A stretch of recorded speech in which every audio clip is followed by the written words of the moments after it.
জবাব দেওয়ার জন্য আমি সর্বদা প্রস্তুত। আমি স্বাচ্ছন্দ্যের সাথে জবাব দেব, আমার ভয়ে কিছুই নেই। সকল সময়েই দেশের কত ভাগ কৃষি জমি রক্ষা করতে হবে, কৃষি জমির ম্যাপিং করতে হবে, এই কথাগুলো বলে এই আইনটা গেজেট নোটিফিকেশন হয়েছে।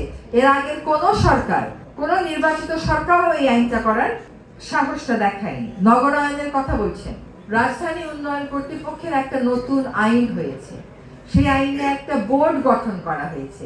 সেই বোর্ডে স্থপতি, পরিকল্পনাবিদ, প্রকৌশলী, সুশীল সমাজ, 4টা ক্ষেত্রের প্রতিনিধিত্ব নিশ্চিত করা হয়েছে। এগুলো সংস্কার না, এগুলো তো সংস্কার। এবং সেখানে এস্টেট ডিপার্টমেন্ট নিয়ে প্রচুর দুর্নীতির অভিযোগ, সেই এস্টেট ডিপার্টমেন্টের কাজটাকে পুরোটাই অনলাইন করা হয়েছে। সুফলগুলো পেতে সময় লাগে। পান্থকুঞ্জ পার্ক দিয়ে শেষ করি। পান্থকুঞ্জ পার্ক দিয়ে আমি নিজেই বাদী হয়ে 2টা মামলা করেছি, দুইবার stay case. It is incorrect to say যে বর্তমান সরকার এখানে কাজ করছে। বর্তমান সরকার হ্যাজ ইনহেরিটেড আ প্রবলেম। এইখানে র্যাম্প হবে, এই সিদ্ধান্তটা বিগত সরকারের, বর্তমান সরকারের মোটেও না। এইখানে র্যাম্প হবে না, এই সিদ্ধান্তটা বর্তমান সরকারের। কাজে এইখানে র্যাম্প হবে, এই সিদ্ধান্ত বর্তমান সরকারের, এই কথাটা বলাটার কোনো সুযোগ নাই। বর্তমান সরকার, যেটুকু আমি জানি, again it is not my ministry, যে এখানে কিছু পিলার তারা, এটা তাদের বক্তব্য হচ্ছে পিলারগুলো না করলে তারা বিশাল অর্থনৈতিক ক্ষতির মুখোমুখি হবে। কিন্তু এটা তাদের যুক্তি, কিন্তু আদালতের বক্তব্য হচ্ছে যে এখানে কোনো কাজ করা যাবে না। আদালতের বক্তব্য, আদালতের নির্দেশনা যদি এখানে ভায়োলেট করা হয়, সেটারও একটা আইনি প্রতিকার আছে। আমাদেরকে সেই আইনি প্রতিকারের কথা ভাবতে হবে।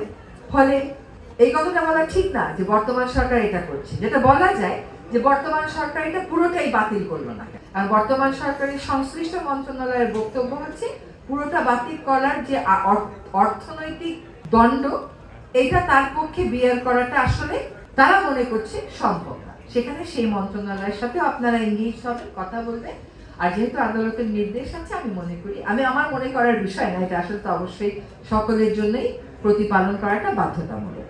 কাজে আপনারা, আমি মনে করি যে কাজগুলো আমরা শুরু করছি, আজকে টেবিলের ওই পার থেকে শুরু করছি, কালকে টেবিলের ওই পারে যে একসাথে কন্টিনিউ করব।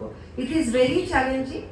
দেশে আসলে মনস্তত্ত্বে পরিবর্তন আনতে হবে। এখনো আমরা বিভিন্ন সরকারি মিটিংয়ে বসি, একনেকে বসি, খালি জমি অধিগ্রহণ করে।